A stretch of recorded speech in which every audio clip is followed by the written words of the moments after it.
우리 바울 사도가 이제 죄수가 돼서 로마로 이제 압송을 당하게 되는데, 로마를 향해서 그 아드라 뭇데노 배를 타게 됩니다. 그 2절에 해변 각처를 가려는 아드라 뭇데노 배에 올라타서 이제 항해를 시작하는데, 먼저는 이제 시돈으로 가죠. 시돈에 대니 3절에 보면 시돈이라 이렇게 돼 있는데, 한번 지도를 잠깐 보면 좋겠어요. 그래서 시돈에서 거기 이제 친구들을 좀 만난 다음에 그 다음에 4절에 있는 것처럼 구브로 해안을 의지하고 항해하여 길리기아, 그 다소 지역이 길리기아죠. 조금 더 가서 이제 밤빌리아 바다 그쪽, 그래서 무라에 이르렀다 했습니다. 무라. 여기서 배를 갈아타는 거예요. 그래서 알렉산드리아 배를 여기서 만납니다. 무라에서. 그래서 거기서 배가 더디가 여러 날 만에 간신히 니도 맞은편에 이르러 풍세가 덜하지 않으며, 니도를 이제 계속 가게 됩니다. 거기서 풍세가 허락지 아니하므로 살모네 그 앞을 이렇게 지나서 그레데 해안을 따라서 바람막이로 이렇게 싹 밑으로 해가지고 가다가 미양이라는 곳에 있는데, 거기는 라세아시아에서 가깝더라. 그래서 미양에 이제 있는데, 원래 이때가 9절에 보면은 여러 날이 걸려 금식하는 절기가 이미 지났으므로 대속죄일, 유대인들의 대속죄일, 보통 우리 지금 달력으로 따지면 이제 10월 초쯤 되죠. 10월 초. 그때 이제 원래 이때는 항해가 위험합니다. 11월, 12월 이때가 항해가 위험할 텐데, 그래서 항해가 위험하다고 바울이 권했어요. 근데 이제 백부장이나 선장 또 선주 아마 따로 있었던 것 같은데, 그들은 그들의 말을 더 신뢰해서 계속 진행하게 된 것입니다. 바울은 10절에 얘기하기를, 내가 보니 이번 항해가 하물과 배만 아니라 우리 생명에도 타격과 많은 손해를 끼치리라 하되, 백부장이 선장과 선주의 말을 바울의 말보다 더 믿더라. 당연하죠. 그러면 죄수의 말을 누가 믿습니까? 그건 당연한 거예요. 그래서 결국 갔는데, 그 항구가, 즉 아까 미양이라는 항구는 겨울 지내기에 불편함으로 거기를 떠나 아무쪼록 베닉스 같은 그레데 섬에 있죠. 이제 그 미양에서 볼 때는 북서쪽이죠. 북서쪽, 거기 베닉스 쪽으로 거기에 가려고 그렇게 했다는 거였습니다. 그래서 13절에 보면 남풍이 순하게 불매 그들이 뜻을 이룬 줄 알고 닷을 감아 그레데 해변을 껴 항해하더니, 웬걸 이때 14절 보니까 그때부터 유라 굴로라는 광풍이 그 성 가운데 크게 일어났다는 거예요. 그래서 결국 어땠습니까? 어떻게 할 수가 없어. 그 광풍이 워낙 세니까. 그래서 바람 부는 대로 밀려갔다. 15절에. 그리고 쫓겨가다가 가우다라는 섬 아래서 간신히, 가우다라는 섬 보이죠? 거기서 이제 작은 섬 아래로 지나 간신히 거루를 잡았다고 그랬어요. 거루라는 것은 구조선입니다. 구조선. 그래서 보통 이제 배 가면 뒤에다 매달고 가는 거예요. 이제 혹시 어떨지 모르니까.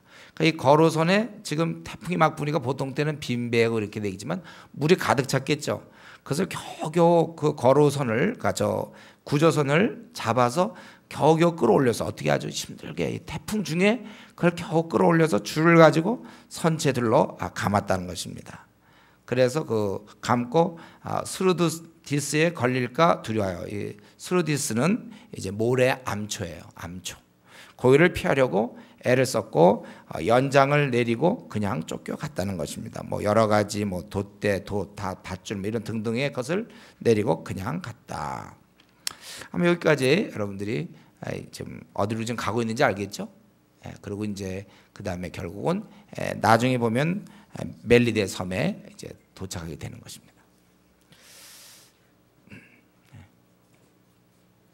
그래서 이들이 이제 계속해서 너무 이 폭풍 때문에 18절에 우리가 풍랑으로 심히 애쓰다가 이튿날 사공들이 짐을 바다에 풀어버렸다고 그랬어요. 너무나 저를 보세요. 성경을 보시고 하나 저를 보세요. 이제 이튿날 사공들이 짐을 바다에 풀어버렸어요. 너무나 이게 심하니까. 그리고 사흘째 되던 날에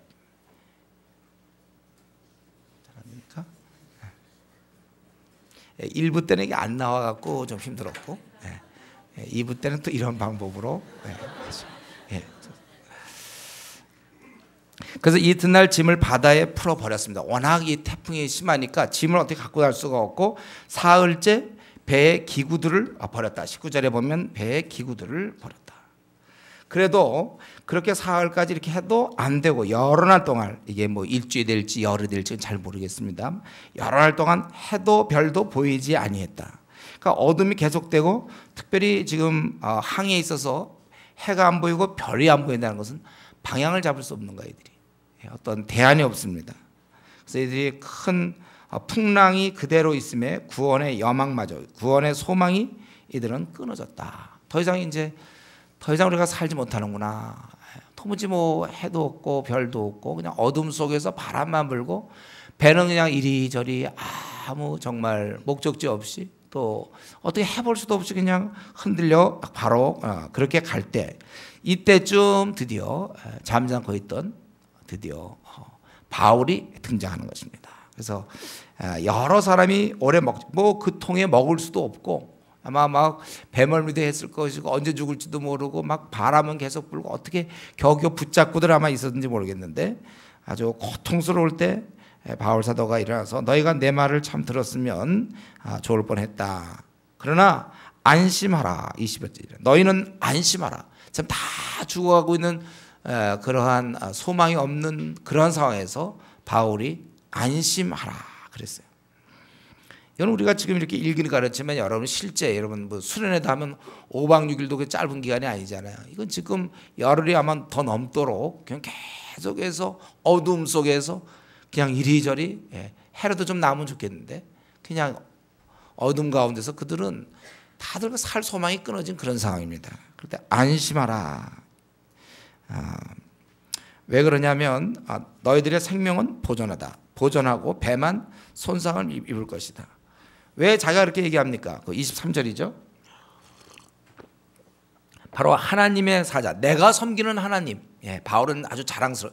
내가 섬기는 바로 하나님, 그분의 사자가 어젯밤에 내 곁에 서서 말하되 바울아 두려워하지 말라. 내가 가이사 앞에 서야겠고 또 하나님께서 너와 함께 항행하는 자를 다 내게 주셨다 하였으니 그러므로 여러분이여 안심하라. 나는 내게 말씀하신 그대로 되라고 하나님을 믿노라. 그런즉 우리가 반드시 한 섬에 걸리리라 하더라. 이 태풍 속에서 이제 이렇게 돼서 바울의 일행이 구조되는 것입니다. 20절에 있는 것처럼 그들 오래된 그 선원들이 볼 때나 군인이 볼 때 다 소망이 없었어요. 죽을 수밖에 없었지만 그 망망대해에서 바람 부는 대로 갈 수밖에 없고 음식은 어떻게 먹을 상황도 못 되고, 저들이 기진한 가운데서 살 소망이 사라졌지만 이때 하나님의 일꾼이 나타나는 것입니다. 그리고 하나님께서 섬으로 가라고 했기 때문에 나중에 보면 그 28장이 그게 구조된 위에 앉은 그 섬은 멜리데라 1절에 나오죠. 섬으로 가게 하리라고 말씀하셨으니 너희들 걱정이 없다 그렇게 얘기하는 거예요. 아마 이 말을 들은 사람들은 그 당시는 반신반의했겠죠. 어떻게 믿을 수도 없고 또 이렇게 아주 담대하게 얘기하는 거. 하여튼 그렇지만 만약 제가 그 안에 있었다면 그래도 뭐가 있는 거 아닌가 같은 그런 어떤 신락 같은 그런 희망을 아마 가졌을지 모르겠어요. 모든 소망이 다 끊어졌을 때 바울이 나선 것입니다. 이때는 백부장 소용없어요. 백부장도 자기도 지금 뭐 어떻게 될지 무슨 얘기를 합니까? 선주도 얘기할 거 없고 선장도 얘기할 거 없고 군인도 얘기할 수 없어요. 항해에 아마 노련한 오랫동안 했던 아마 뭐 군인도 있겠고 그런 사람들이 있었어도 이때는 다 잠잠하고 있을 수밖에 없습니다. 오직 죽음 앞에 절대적으로 그들은 낙심과 낭망, 무기력일 뿐이었습니다. 이때 바울이 등장해서 위로하고 있는 장면이에요. 바울의 얘기는 바로 온 우주를 주장하시고 자연계를 만드신 다스리는 하나님께서 이 태풍을 다스리는 분 아닙니까? 이제 내가 섬에 간다. 이렇게 말씀했기 때문에 걱정이 없는 거죠. 그래서 내게 주셨다. 24절에 내게 주셨다. 그 수가 37절에 보면 276매라고 했어요. 그거 다 너한테 준다. 하나님이 이렇게 약속했기 때문에 바울은 이런 상황에서 다 절망 가운데 혼자 소망 가운데서 지낼 수 있는 것이고 오히려 희망을 말하며 의연하게 이 어두움 가운데서 살 소망이 끊어진 절망의 그 어둠 속에서 그는 의연하게 태풍을 견디고 있는 것입니다. 우리는 오늘 이 본문을 통해서 바로 이런 점에 우리가 이런 영적 세계를 알아야 되고 우리가 이런 하나님과 우리가 교제하고 있다는 사실을 여러분 기억해야 됩니다. 사실 우리가 이렇게 그 많은 사람 중에 바울과 하나님이 이렇게 교제를 하시는 것처럼 우리도 마찬가지로 세상이 경험할 수 없는 새로운 세계, 영적 세계, 세상 사람을 알지 못하는 이 세계, 하나님과 허락된 하나님께서 우리에게만 허락하신 하나님과의 교제, 우리가 이러한 세계에 대해서 더 깊이 들어갈 것을 소망해야 됩니다. 교회 한 3년 다녔다고, 교회 5년쯤 다녔다고 이제 대충 뭐 그냥 이렇게 살죠. 그냥 이렇게 콰이트타임 정도 하고 기도 조금 하고 그다음에 내가 할 일 내가 이렇게 하고. 여러분 그 정도에서 멈춰서는 안 돼요. 이런 깊은 단계가 있어요. 바울은 항상 보면 우리가 성경 읽다 보면 깊은 부분이 있어요. 그래서 그는 고린도 지방에서도 주께서 나타나셔서 내 백성이 많단 말을 들었고 또 예루살렘에서도 네가 담대하라고 그런 얘기도 들었고 또 여기 이 태풍 속에서도 그분께서 이렇게 위로해 주시고 말씀하는 보통 사람이 못 누리는 특권이죠. 우리가 이런 영적 깊은 세계에 있다는 걸 여러분 아셔야 됩니다. 그래서 내가 3년 다녔다 5년 다녔다 혹은 10년 다녔다 그냥 뭐 이대로 있나 보다 그렇게 끝을 내면 안 돼요. 우리는 깊은 세계가 있다는 것이죠. 그래서 우리가 더 사모해야 돼요. 더 기도해야 됩니다.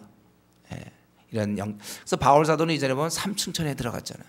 그래서 말할 수 없는 말을 그런 듣기도 하고 여러분 우리가 지금 연결되어 있는 건 바로 이런 깊은 세계와 연결되어 있는 거예요. 그래가 뭐 바다 그 거대한 바다 그 해변가에서 그냥 뭐 조개나 줍는 뭐 이런 게 아니고 정말 깊은 부분 우리가 이것을 늘 사모할 수 있어야 돼요. 내 생에 이런 시간들이 있을지 깊은 세계에 들어가서 하나님과 연결을 나누는 세상 사람이 알지 못하는 다른 사람은 다 절망 가운데 있었지만 바울은 이때는 서서 이렇게 얘기할 수 있다는 것입니다. 그러고 나서 이제 그 말 그대로 27절부터 나머지 44절은 하나님이 하신 말씀에 대한 결과에 불과합니다. 14일째죠. 14일째 밤 그들은 아드리아 바다에서 이리저리 쫓겨갔다고 그랬어요. 지중해 중앙부에서 계속 이들이 열 나흘째 그러니까 14일 동안 한 것은 그저 이쪽 쫓겨다니고 저쪽 쫓겨다니고 그냥 바다 망망대해에서 그렇게 하다가 자정쯤 되어 사공들이 어느 육지에 가까운 줄을 약간 짐작하게 됐어요. 가까이 가고 있다는 걸 느꼈습니다. 그래서 물을 재어보니까 20길이라고 그랬습니다. 대략 한 37m 정도 되는 그리고 다시 조금 더 가서 재보니까 또 15길 한 27m 정도 되는 그러니까 점점 가까워진다는 거예요. 이러니까 조심할 게 뭡니까? 육지가 가까운 암초를 조심해야죠. 그래서 29절에 암초에 걸릴까요? 고물로 단 넷을 내리고 그래서 고물이라는 것은 배 뒤쪽을 얘기해요. 고물 이물은 앞쪽이고 고물은 뒤쪽이에요. 그래서 이 고물로 닷 넷을 내리고 이제 거기서 어떤 이제 움직이지 않고 거기서 이렇게 있으려고 하는 거. 닷을 내렸다는 거예요. 그래서 날이 새기를 고대하니까 아무래도 이제 깜깜할 때 가기보다는 조금이라도 이제 날이 좀 새면 이때는 이제 육지 가까이 와 있는 것 같아요. 섬 가까이 와 있기 때문에 좀 아마 그때 그 막 해도 없고 별도 막 그런 데는 좀 아닌 것 같죠. 상황이 조금 뭐 밝기도 하고 아마 그랬던 것 같아요. 그래서 그들이 이제 날을 새기를 고대하는데 이때 30절 사공들이 도망하고자 했다는 거예요. 아마 이 사공들은 자기들이 그 항해에 대한 책임이 있었는지 모르겠어요. 그래서 나중에 오히려 되면 위험하다, 죽을지 모른다, 뭐 이런 생각을 했는지 모르겠어요. 그래서 그가 도망하고자 하여 이물에서 그러니까 그 뱀머리에서 어떻게 했냐면 닷을 내리는 차고 실제 내린 건 뭐냐면 거룻배를 내린 거예요. 거룻배. 그 아마 조그마한 구조선이겠죠. 그걸 타고 도망가려고 싹 내려놨는데 사람들은 다 기진맥진하고 이런 일이 벌어지는지 모르지만 이걸 알고 있는 사람이 있었습니다. 누구였죠? 바울은 어떻게 이걸 알았는지 모르겠어요. 그들이 사공들이 이렇게 해갖고 이제 거룻배를 턱 내렸는데 남들이 볼 땐 돛을 내리나 보다 했는데 거룻배를 도망가려고 그러는 걸 바울이 딱 알고서 백부장과 군인들에게 이르되 이 사람들이 배에 있지 않냐면 너희가 구원을 얻지 못하리라. 그랬더니 이에 군인들이 가서 할 일이 뭡니까? 거룻줄을 끊어버렸다는 거예요. 배를 내려서 이제 줄을 슬슬 내리는 그 줄을 끊어버리고 배는 어떻게 이제 앞으로 어떻게 떠다닐지 그건 모르지만 잃어버리는 거죠. 끊어 떼어 버려 물에 떠내려가는 거. 그래서 거룻줄을 끊어 떼어 버리리라. 그리고 이제 바울 사도가 33절에 보면 사람들을 안심시킵니다. 날이 새어가며 바울이 여러 사람에게 음식 먹기를 권하여 이르되 너희가 기다리고 기다리며 먹지 못하고 줄인 지가 오늘까지 열나하래. 아마 배가 요동도 했을 거고 아마 어떻게 할 수가 없었을 거예요. 그럴 때 바울과 아마 그의 동료가 좀 있었던 것 같은데 그들이 음식을 준비한 것 같고 이제 음식 먹기를 권하는 이것이 너희의 구원을 위하는 것이요 너희 중 머리카락 하나도 잃을 자가 없으리라 하고 떡을 가져다가 모든 사람 앞에서 하나님께 축사하고 떼어 먹기를 시작하며 그들도 다 안심하고 받아 먹으니 배에 있는 우리의 수는 전부 276명이었더라. 배부르게 먹고 밀을 바다에 버려 배를 가볍게 했다. 이제 이들은 이제 더 이상 이거 분명히 섬에 들어가서 먹으면 되는 거니까 한번 그걸 믿고 이제 이 배가 무거우면 이 암초에 걸릴 수 있고 그러니까 배를 가볍게 하기 위해서 다 버렸다는 것입니다. 그러고 나서 이제 이 39절부터 마지막 44절까지는 구조되는 이제 이들이 어떻게 살아나는지 날이 새면 어느 땅인지는 알지 못하나 경사진 해안으로 된 항만이 눈에 띄었다는 거예요. 그래서 배를 거기에 들여다 댈 수 있는가 의논하고 그러고 나서 닷을 끊어 바다에 버리는 동시에 그래 이제 그동안 닷이 있었지만 그걸 끊어서 이제 들어가는 거죠. 키를 풀어 늦추고 돛을 달고 바람에 맞춰 해안을 향하여 들어갔다 그랬어요. 이게 어떻게 또 그렇게 됐습니다. 갈 수 있게 됐어요. 그리고 가서 두 물이 합하여 흐르는 곳을 만나 배를 걸매. 그래서 이 물은 부딪혀 들어가다 보니까 이제 두 물이 합하는 곳이 있었어요. 거기에 딱 배를 걸게 됐어요. 그러니까 이 물, 배 앞부분은 이제 딱 고정되는데 이 뒷부분은 큰 물결에 깨어져 간다 그랬습니다. 여자니까 아직도 태풍 중에 있는 거예요. 깨어져 간다. 그래서 배가 깨어지니까 이때 죄수들이 틈을 봐서 도망가려고 한다는 거예요. 그래서 군인들이 죄수가 헤엄쳐 도망갈까요? 그들은 망망대해서는 아예 도망도 못 갔죠. 자기들이 오히려 바다에 떨어져 봐야 죽으니까. 그러나 지금은 이제 뭔가 소망이 있다 생각하고 배가 깨어져 가는 틈을 해서 도망가려고 했다는 거예요. 그런데 이 죄수를 놓치게 되면 때로는 이 로마인들은 어때요? 자기 목숨을 대신하는 거예요. 그러니까 이들이 차라리 죽이려고 그랬는데 백부장이 바울을 구원하려 하여 그들의 뜻을 막았다고 그랬습니다. 그래서 어떤 식으로 했냐면 헤엄칠 줄 아는 사람을 먼저 명하여 물에 뛰어내려 육지에 나가게 하고 그 남은 사람 널저가 혹은 배 물건에 의지하여 나가게 하니 마침내 사람들이 다 상륙하여 구조되리라. 과연 바울 사도가 얘기한 대로 여러분의 생명에는 아무 문제가 없다고 얘기했는데 정말 모두가 다 상륙하여 구조되었다는 것입니다. 그래서 오늘 본문은 태풍 속에 있다가 다 죽을 뻔했는데 하나님께서 이제 바울을 통하여 그들을 붙여주셨고 그들이 다 살고 구조되었다 이런 것입니다. 그래서 이제 오늘 본문을 통해서 이런 항해 중에 또 태풍이라는 거대한 위험 속에서의 하나님의 일꾼 우리는 바울의 모습을 볼 수 있습니다. 여기 보니까 어느 순간부터 처음에는 죄수의 모습이었는데 어느 순간부터는 바울이 리더십을 발휘하기 시작해요. 특별히 21절 모든 사람이 구원의 여망마저 없었을 때 소망이 없었을 때 바울이 딱 가운데 서서 너희는 아무도 죽지 않는다 이렇게 얘기하고 또 거기 33절에 보면 이제 음식을 먹기를 권하고 너희 중에 한 명도 생명을 잃는 사람이 없다 하고 떡을 가져다가 모든 사람 앞에서 하나님께 축사하고 떼어 먹기를 시작했다 이렇게 했어요. 이때 말이죠. 비록 죄수의 몸이지만 권위가 있는 거예요. 아마 사람들이 그 276명이 그동안 같이 지내면서 한 14일 동안 같이 지내면서 어느 정도 바울의 모습을 봤을지도 모르겠어요. 분명 거기서도 대화가 이루어졌고 생활이 이루어졌을 때니까. 또 그때 그가 일어나서 여러분 걱정하지 않아도 된다. 하나님 나에게 말씀했다. 이런 얘기를 했을 때 그들은 뭐라고 얘기 못했지만 지금 이제 점점 육지에 가까워져 있고 딱 서가지고 이제 음식을 먹어라 이렇게. 이때는 뭐 아무도 뭐라고 얘기할 수 없습니다. 그냥 하라는 대로 할 뿐이에요. 이들은 이때 같이 기도하고 축사하고 하나님께 막 축사할 때 이게 어디서 뭐 이방 의식을 행하느냐고 뭐 죄수가 하면서 막 이렇게 때리거나 이럴 수 없었어요. 이들은 황제를 숭배하고 있었지만은 로마 군인들이 죄수가 다들 앞 제가 이 분위기를 생각하면 그가 딱 손을 들어서 막 축사할 때 다른 사람은 다 이렇게 머리를 숙여서 제가 볼 때는 그랬을 것 같아요. 방해하는 사람이 없었죠. 이 죄수가 이게 왜 이러고 가서 그리고 그런 거 없어요. 이때는 다들 잠잠한 거예요. 어떻게 할 수가 없어. 그 권위. 이때는 백부장이고 뭐 선주, 선장, 군사들, 뭐 노련한 항해수를 갖고 있는 사람들 다 소용없는 거야. 이때는 딱 한 사람만 얘기하는 겁니다. 바울. 그가 다 걱정하지 마라. 그래서 다 죽음을 경험하고 정말 바울 말대로 지금 어떻게 보니까 육체에 가까워지고 있는 걸 느끼고 겨우 살 소망이 생겼는데 괜히 바울을 가볍게 여겼다가 뭐 이런 게 있어 하고 막 두들겨 뺐다가 자기들이 죽을지도 몰라. 굉장히 가볍게 볼 수 없는 바로 그러한 바울이 된 거예요. 여러분 이 구절을 볼 때 어떨지 모르지만 저는 이 구절을 보면 35절은 제 생에 이런 비슷한 경험이 있어요. 제가 또 하면 또 논산이죠. 논산에서 모든 훈련을 끝내고 이제 우리 자대에 배치될 때 그때 사람들이 얼마나 우리 동료들이 불안해하는지 몰라요. 왜냐하면 이제 전방 가서 자기들이 앞으로 뭐 공수특전단도 하고 막 이제 흩어져 가는데 그동안 우리 한 달 동안 정이 얼마나 들은지 몰라 사람들이라고 다들 막 걱정하고 염려하며 이제 자기 앞날 이제 군대 생활 그때는 요즘 군대가 아니라 그때 구타가 있을 때니까 두들겨 맞고 전방 가면 죽고 이제 어디 좀 편한 데 가나 막 다들 사실 그때 굉장히 떨리는 순간이에요. 발표가 나고 막 이제 발표가 나면 자기들 흩어져야 되고 참 마음들이 그냥 참 이렇게 생에 좀 불안하기도 하고 두렵기도 하고 마음이 안정이 안 되고 바로 그런 순간에 약간 바울처럼 제가 그때 일어나게 된 거예요. 물론 이제 거기 우리 향도라고 해서 우리 내부반에 전체 이제 대표가 있어요. 철저 오더니 기도 좀 해달라고 그러더라고.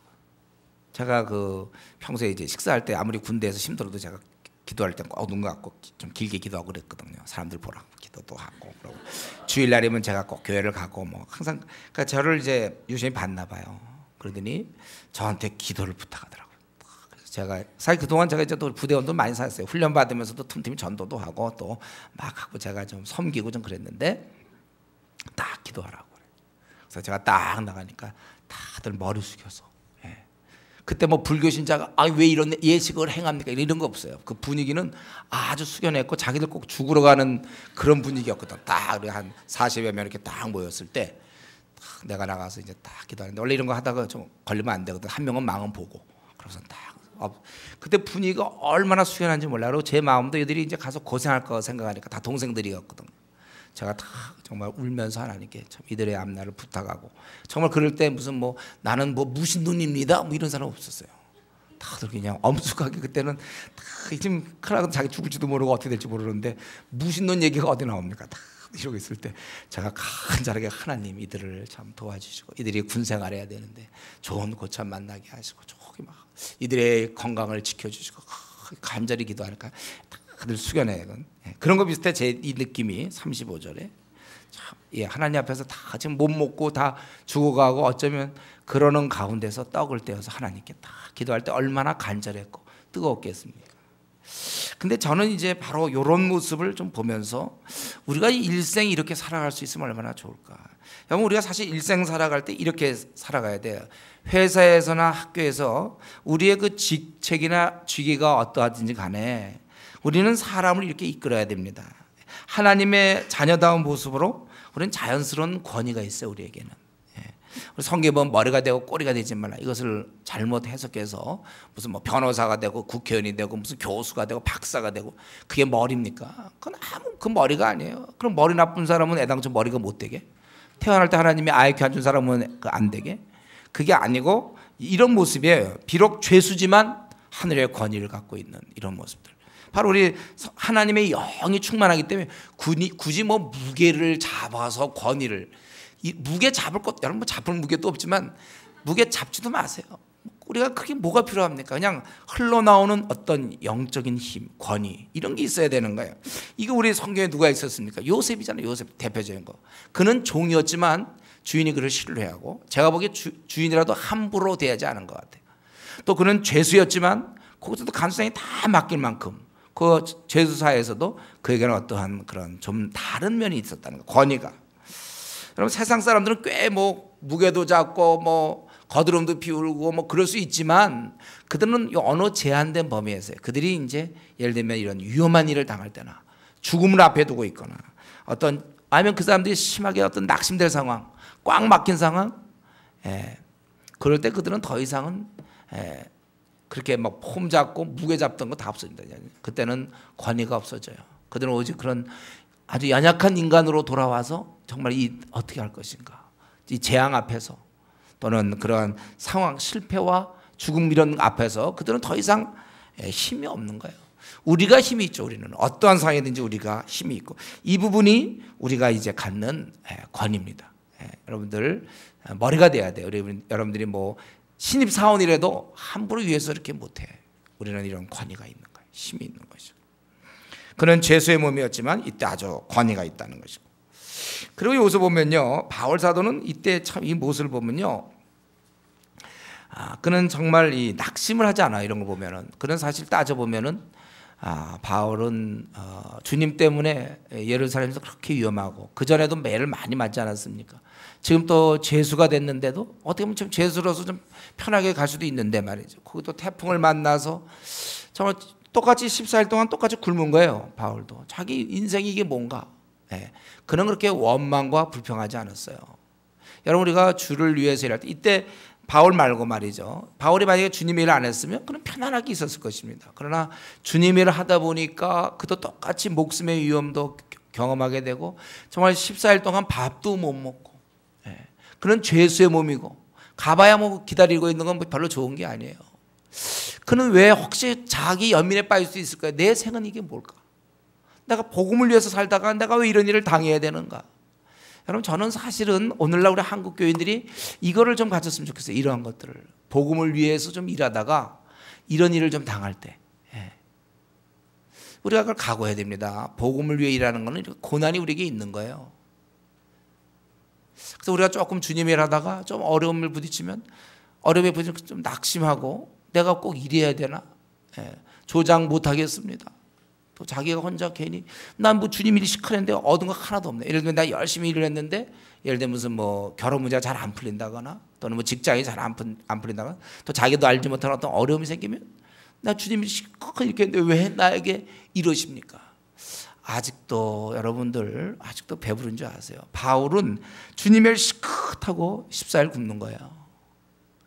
이때 바울이 뭐 특별히 뭐 까마귀 와서 바울만 먹여주고 가고 이런 거 없어요. 똑같아. 14일 어쩜 그도 죽음의 위험에 있는 거면 마찬가지예요.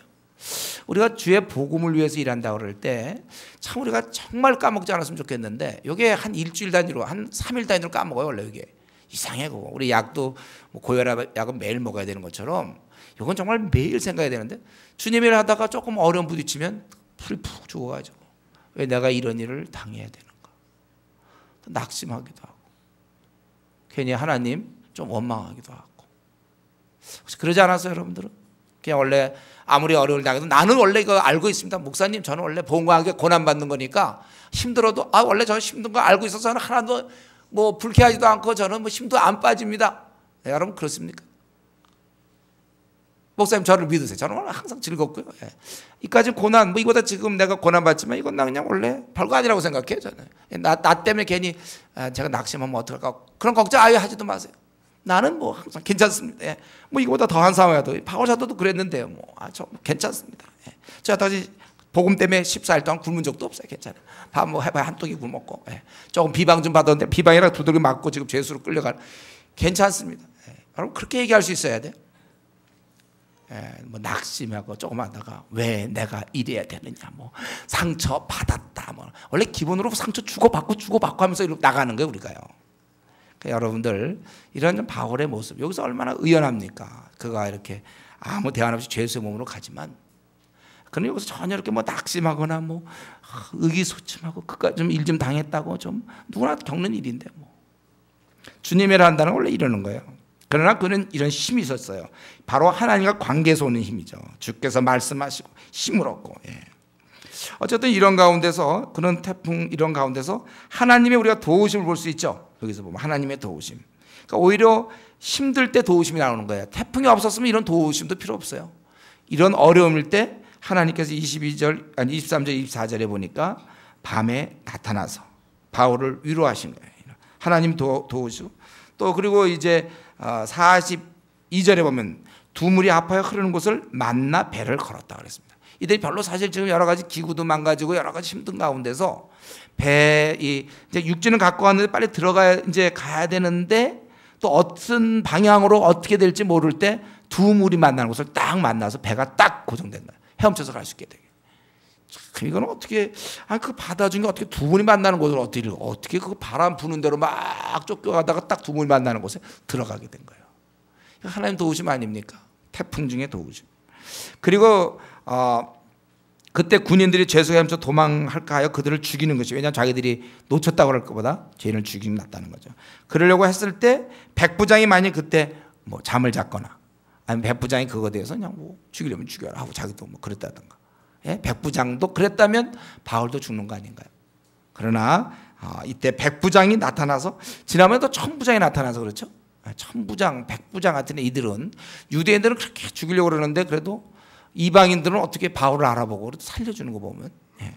이때 이런 게 다 하나님의 은혜예요. 그래서 결국은 44절에 바울의 말대로 모두가 다 상륙하지. 이때 헤엄치다가 누가 하나 또 물속에 잠겨서 죽어버리면 대수롭지 않게 생각할지 모르지만 바울이 했던 얘기 22절, 이제는 안심하라, 너희 중 아무도 생명에는 아무런 손상이 없다 그랬는데 혹시 누가 널빤지 타고 가다가 혹시 잠깐 바람 불었다 물속에 들어가 죽었어요. 이런 것들이 하나도 안 생기고 다 그래도 구조됐다는 거예요. 이거 볼 때 하나님의 이런 도우심을 우리는 알 수 있어요.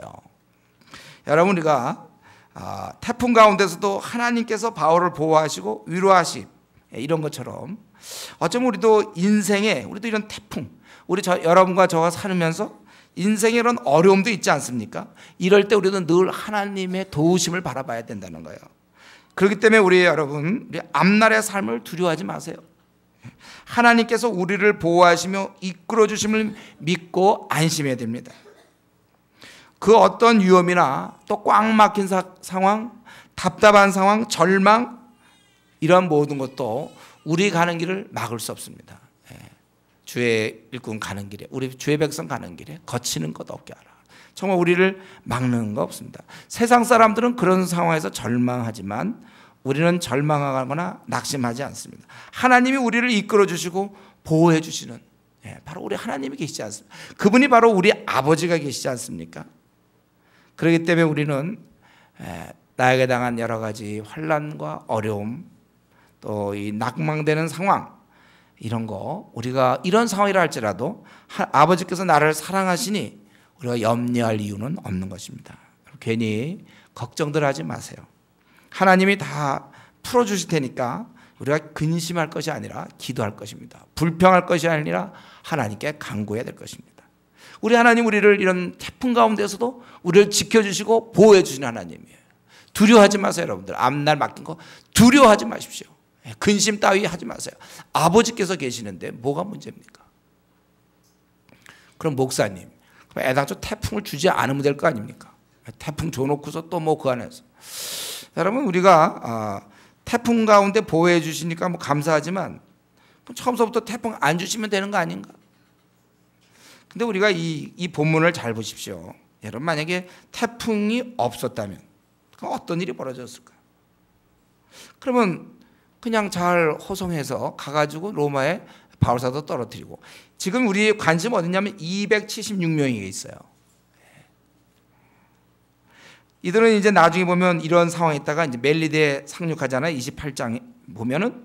그리고 11절에 보면 석 달을 이제 머무르면서 겨울을 난 다음에 그들이 이제 로마로 들어가는 거거든요.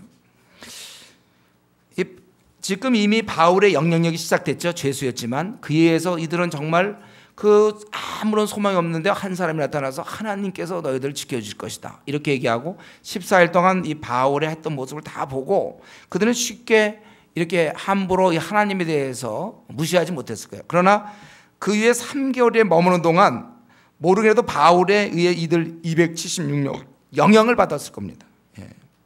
그래서 이 본문에 안 나오지만 많은 자가 예수를 믿거나 아니면 적어도 믿을 수 있는 계기가 되었으리라고 우리가 생각해 볼 수 있습니다.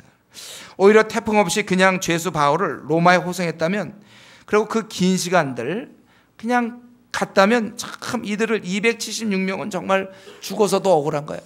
죽어서 하나님, 정말 어떻게 그냥 끝납니까? 아마 그냥 갔으면 죄수의 신분으로 있었고 그 리더십을 발휘할 기회는 없었을 거예요. 그냥 죄수로 있다가 아마 거기 얼마간의 시간이 걸렸는지 모르지만 가서 로마에 떨어뜨리고 말 거예요. 그럼 이 군인들은 또 이 276명은 너무나 참 억울한 거죠. 아무 유익이 없는 거예요. 그리고 아마 그 다음에 또 뭐 바울 같은 사람 또 이제 계속해서 호송하고 뭐 이런 일을 했을 겁니다. 그러나 이들이 이 태풍이 있는 밤, 태풍 때문에 하늘의 대사 바울의 그 모습을 보게 되었고, 하나님에 대해서 들었고, 막 기도도 자기도 어떻게 좀 하게 되고 이렇게 되는 거예요. 그리고 멜리데에서 다행히 그때가 여름이었으면 바로 가는 건데, 겨울이기 때문에 기다리면서 3개월. 뭐 어쩔 수 없어요. 그러니까 합숙 훈련이죠. 합 3개월. 우리 이전에 대학부 중간에 자꾸 도망가고 뭐 이래서 그러지 말고 우리 아예 도망 못 가게 멀리 가자. 그래서 우리 제도 가지 않았습니까? 그때는 멜리데를 간 거죠. 우리는 제도 갔잖아요. 그래서 한 달간 우리 있을 때 아무도 도망간 사람 없어요. 왜냐면 가려면 배 타고 가고 이제 힘들고 돈도 없고. 근데 이때 멜리데 갈 방법이 있습니까? 이들이 멜리데라는 섬에서 그냥 같이 지내는 거예요. 바울의 특수훈련을 이들이 이제 여기서 3개월 받게 됩니다. 276명. 바울 한 사람이 276명? 뭐 별로 어렵지 않을까. 동역자 좀 있었던 것 같고. 하루에 3명씩 만나면 대충 되죠. 바울 사도가 아마 하루에 3명만 만났을 것 같지 않아. 수없이 만나가 아마 그 3개월이면 충분히 제자 훈련시켰고, 제자들이 또 제자. 충분히 276명은 이거 성경 안 써있기 때문에 말을 못 하는데, 아마 이 멜리데 들어갈 때와 이제 나올 때는 전부 달랐을 거예요. 그때는 아마 바울이 이렇게 죄수처럼 지내지 않았고, 어쩌면 백부장 뭐 이런 선장 선주들이 다 바울을 좀 따라가면서, 그 다음에 배를 타가면서 아마 찬양하면서 갔을지도 몰라. 276명이 성경 안 나왔어요. 그러나 상상력을 동원해보면 분명히 그때들 다들 늘 아침이라서 다 같이 우리 콰이탐도 하고 같이 기도 생활 하다가 또 항해하면서 찬양하고, 밤 되면 또 바울이 다 기도해주고, 아니면 또 낮에 그 지루한 시간에 강해, 두란노에서 2년씩 했던 그거고 쫙 3개월 특수 그냥 그 단축으로 해서, 제가 보기에 아마 그 이후에 이걸 좀 왜 기록을 안 해줬는지 몰라요. 이거 했으면 굉장했을 텐데. 저는 이거 애당초 왜 태풍을 주지 않으면 안 됩니까? 그건 바울의 입장만 생각하고 276명의 영혼을 생각할 때 하나님이 주신 것입니다. 정말 그렇기 때문에 이 태풍이야말로 우리는 276명의 영혼을 사랑하시는 하나님의 훈풍이라고 볼 수 있는 거예요. 하나님의 도구였음을 우리가 고백할 수밖에 없는 것입니다. 그렇기 때문에 저는 이 시간에 우리는 항상 이런 식이라는 거죠. 우리는 태풍만 볼 경우가 많아요. 우리 인생에 있어서 어려운 환난이나 내 마음 아픔과 낙심, 역경, 우리는 그것만 보면 안 됩니다. 우리는 항상 그런 어려운 상황을 통한 결과까지 봐야 돼. 제일 좋은 건 뭡니까? 여러분 지금 혹시 어려움과 낙심과 환난과 역경 가운데 있습니까? 지난 날을 생각하세요. 그때 내가 힘들 때 어떻게 하나님이 나를 도와주셨는가? 우리 그런 걸 생각하는 거예요. 그렇기 때문에 그러한 경험이 있기 때문에 지난 날 도우신 그 경험, 그래서 우리는 어려울 때마다 하나님의 무슨 뜻이 있겠지. 이게 원래 경건한 신앙인의 자세예요. 어려움에 있을 때 그냥 가만히 참고 있는 게 아니고 하나님의 귀한 뜻이 있을 거라는 적극적인 믿음이 필요합니다. 왜 나에게 지금 이런 가정적인 어려움이 나에게 주어졌는가? 왜 나에게는 직장에 어려움이 있는가? 왜 나에게 이런 결혼에 지금 어려움이 왜 나에게 주어졌는가? 나 회사의 공동체 내에서 왜 나에게 이런 어려움이 주어지는가? 반드시 하나님의 귀한 뜻이 있을 거라고 믿음으로 나가야 되는 것입니다. 잘 견뎌야 돼요. 고난에는 반드시 뜻이 있습니다. 공짜가 없어요. 우리 하나님께서 우리를 사랑하고 계시지 않습니까? 부모가 자식을 사랑할 때 한 3년은 사랑하고 뭐 5년은 미워하고 이런 게 없어요. 끝까지 사랑하는 자녀를요. 항상 부모는. 하나님은 우리가 태어나면서부터 죽을 때까지, 또 그 이후도 살아있는 동안 우리를 언제나 사랑하시고 가장 긍휼이 많으시고 자비하신 분이에요. 자비하신 분께서 나에게 지금 어려움을 주셨다면, 가정적 어려움이나 뭐 결혼의 어려움이나 직장의 어려움이나 이런 거 주셨다면 그것은 왜 그러는가? 나에게 가장 유익을 주기 위해서, 나에게 가장 필요하기 때문에 하나님이 그렇게 허락하신 것입니다. 사랑하는 아버지께서 우리를 골탕 먹일 리가 없어요. 취미가 아주 고약해서 우리를 괴롭히려고 집안의 문제라든가 승진의 문제, 뭐 사람과의 관계 문제 주자, 다 하나님은 계획 속에서 우리를 축복하시기 위해서 그렇게 허락하시는 것입니다. 그래서 고난에는 반드시 하나님의 귀한 뜻이 있어요. 한번 따라해 보겠습니다. 고난에는 반드시 하나님의 뜻이 있다. 공짜가 없다. 괜히 고난만 당해서 끝나는 법은 없어요. 여러분이 그렇게 고난을 당할 때 하나님의 그 귀한 섭리가 그 안에서 이루어지는 것입니다. 그래서 우리는 그걸 믿어야 돼요. 하나님이 하시는 일은 다 나를 사랑하시기 때문에 한다. 그래서 내가 그냥 잘못해갖고 내가 술 먹고 자기가 나쁜 짓 하고 술 먹고 위가 빵꾸 나갖고 말이죠. 그러고선 자기가 앰뷸런스에 실려 무슨 뜻이 있겠지. 이게 뭐가 있습니까? 벌이나 받아야지 그런 경우. 자기가 그런 거 말고 내가 하나님과 동의하고 내가 잘못이 아닌데 나에게 어떤 어려움들, 직장의 문제, 그럼 어떡합니까? 결혼의 문제, 여러 문제 이런 있을 때 하나님의 귀한 뜻이 있다. 그렇기 때문에 우리는 낙심하지 않고 우리의 표정은 어둡지가 않은 것입니다. 그렇기 때문에 우리는 범사에 감사할 수가 있어요. 어떻게 우리가 범사에 감사합니까? 일이 잘 되는 것만 감사하지. 그럼 우리는 그 단계를 이제는 좀 벗어나야 돼. 우리가 신앙이라는 것 벌써 우리가 3년 생활했고 5년 정도 신앙생활 했으면 이제는 안 좋은 일도 내가 볼 땐 참 왜 이러신지 모르겠는데 길이 꽉 막히는데 하나님의 뜻은 있겠지, 이걸 믿어야 되는 거예요. 그리고 감사하는 거예요. 그래요. 좋습니다. 하나님 무슨 이유가 있는 거니까 감사하는 거예요. 우리는 망하는 게 없어. 우리는요 감사해야 돼. 한 가지만 더 말씀드리고 오늘 말씀 마쳤으면 좋겠는데, 만약에 말이죠, 우리가 이제 이것도 가정인데 이때 태풍 속에서 배가 막 뒤집혀 가지고 이렇게 하고 바울 사도가 죽었으면 어떻게 될까? 아니면 아까 군인들이 죄수를 죽이려 할 때 죄수 쫙쫙 죽일 때 바울도 죄수거든요. 암만 일어서서 밥 준다고 그래요. 그래서 죽여. 그럴 때 만약에 죄수를 죽이려 할 때 백부장이 가만히 있어서 만약 바울이 죽는다면 어떻게 될까? 이때 우리가 제일 먼저 떠오르는 거, 만약 바울이 이때 죽었다면 제일 먼저 떠오르는 건 뭡니까? 로마는 어떻게 되는가? 로마의 복음은 어찌 되는가 이거죠. 바울이 후에 보면 28장에 보면 30절 31절에 보면 바울이 온 이태를 자기 셋째에 머물면서 자기에 오는 사람을 다 영접하고 2년 동안 사역을 한 거야. 이 아주 최고수가, 어떤 아마추어도 아닌 그동안 수많은 사람을 이렇게 주님께 이끌고 막 그 하나님부터 특별히 부름받은 그가 2년이라는 세월은 얼마나 그 귀한 세월인지 몰라요. 거기서 다 영접하고 하나님 나라를 전파하며 주 예수 그리스도에 관한 모든 것을 담대하게 거침없이 가르치더라, 이렇게 되어 있어요.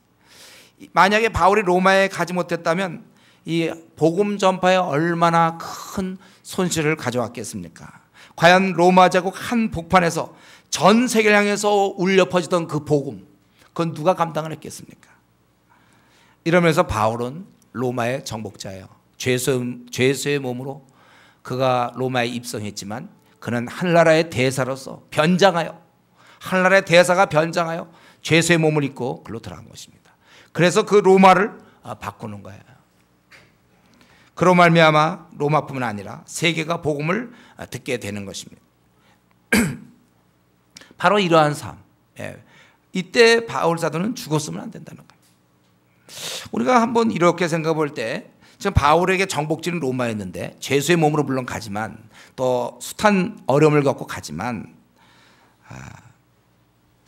나의 정복지는 어디냐 이거죠. 나는 내가 가고 안 가고에 따라서 그 지역 혹은 그것의 판도가 달라지는가. 내가 그 캠퍼스에 들어갔기 때문에 내가 나올 때 그 캠퍼스는 바뀌어지는가. 내가 그 직장에 들어갔기 때문에 그 직장은 정말 복음화가 이루어지는가. 내가 가는 곳마다 어떤 일이 벌어지고 있는가. 우리 자신을 이 시간에 한번 생각해 보기를 바랍니다. 만약에 지금 내가 지금쯤 내가 생을 접는다면, 내가 지금쯤 생을 마친다면 하나님 나라는 어떠한 손해를 봅니까? 하나님 나라 확장에 어떠한 그러한 손실을 맛보게 되느냐 그거예요. 내가 오늘 이 정도에서 생을 접는다면 나는 그 하나님 나라에서 볼 때 귀한 존재 맞습니까? 지금 내가 오늘 생을 마친다고 해서 하나님 관점에서 아무것도 안 하던 사람이니까 주위 사람들 보도 저 사람이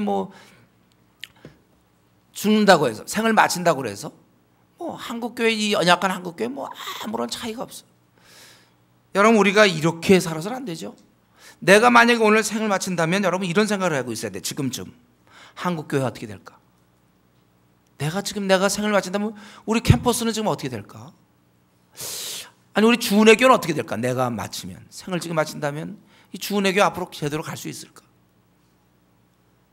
내가 오늘 생을 마친다면 중국 광활한 땅은 앞으로 어떻게 되고, 백투 예루살렘 운동에 앞으로 그 많은 중앙아시아에 그 많은 나라들은 다 어떻게 될까? 아직 펼쳐보지도 못했는데. 여러분 우리가 이렇게 내 안에 그 꿈이 쫙 펼쳐졌을 때 그 모습 생각해 보세요. 나는 왜 지금 이 땅을 이렇게 살아가고 있습니까? 다시 한번 오늘 이 시간에 하나님께서 나를 이 땅에 보내신 이유를 우리가 생각할 수 있기 바랍니다. 그래서 한 번뿐인 내 생 가장 귀하게 사용해야 돼요. 있어도 되고 없어도 되는, 하나님 나라에서 있어도 되고 없어도 되는 사람이 되어서는 안 됩니다. 내가 꼭 있어야 돼요. 바울이 꼭 있어야 됩니다. 로마를 복음화하고 세계를 복음화하기 위해서. 내가 이 말세 중에 말세, 한국이 이렇게 허약하고 지금 교회들이 너무 허약게 된 이때 나는 꼭 있어야 될 존재여야 됩니다. 제일 참 초라하게 그냥 생을 마쳐도 뭐 특별한 문제 없었다. 우리가 나중에 죽은 다음에 후세들이 기록할 때, 그때 만약에 그분이 죽었으면 어떻게 될까? 그때 2008년도 그때 무더위 먹고서 예를 들면 죽었다고 합시다. 그 무더위 속에서 그가 죽을 뻔했는데 살아남으로 결국 이런 일이 생겼는데, 만약 그때 무더위 먹고 죽었다 했는데 후세 사람들은 뭐 아무런 반응이 없으니까 더위를 조심하자, 예를 들면 뭐 이런 식으로 한다. 그렇게 안 된다. 그때 만약에 혹시 그분이 그때 무더위 속에서 거의 죽을 뻔했는데 그때 죽었으면 과연 이건 어떻게 됐을까? 이렇게 얘기할 수 있어야 된다는 거예요. 저 여러분, 하나님 우리를 이 땅에 보내실 때, 천국의 대사로 이 땅에 보내실 때 있어도 되고 없어도 되는, 회사에서 혹시 내가 중요한 존재인지 모르겠어요. 혹은 내가 가정에서는 중요한 존재인지 모르겠고, 또 학교에서 내가 중요한 존재인지 모르지만 하나님 나라 관점에서 나는 어디쯤 와 있는지, 바라기는 있는 바울 사도처럼, 바울 하나가 롬하고 바울 하나가 천하를 상대했던 것처럼, 여러분 한 사람이 한 대학, 또 한 사회, 한 나라, 전 세계에 맞서 싸울 수 있는 그러한 인물이 될 수 있기를 바랍니다. 우리 같이 한번 이 시간에 기도할 때 정말 이 인생의 태풍 속에서 흔들리지 않는 그러한, 거기서 내가 낙심하지 아니하고, 하나님은 가장 선하신 분이라는 사실을 내가 얼마나 의지하고, 최근에 요즘 난 낙심하여 슬퍼하며 고통 가운데 있는 사람이 있습니까? 하나님께서 나에게 가장 좋은 걸 주시는 분임을 우리가 믿고 나가야 돼. 절망은 우리가 없습니다. 하나님 나에게 좋으시기 때문에 가정적으로 직장적으로 이런 어려움을 주셨다는 것을 우리가 알아야 될 것입니다. 또 우리는 하나님의 도우심을 많이 생각해야 돼요. 하나님의 도우심으로 우리 승리할 수 있습니다. 낙심하면 안 되겠어요. 우리가 또 하나님 안에서 우리가 이 땅에 보내진 이유들을 생각하면서, 하나님 있으나마나 내가 혹시 어디에서 내가 필요할지 모르지만 하나님 나라에서는 적어도 내가 정말 꼭 있어야 될 사람이 돼야 되겠는데, 무의미하게 있으나 마나한 그런 사람 되지 않게 해주십시오. 바울 한 사람이 로마를 상대하고 전 세계를 바울 하나면 좋겠습니다. 주님, 나도 이 시대에 꼭 필요한 인물 내가 되게 해주십시오. 우리 같이 통성으로 기도하겠습니다. 아버지.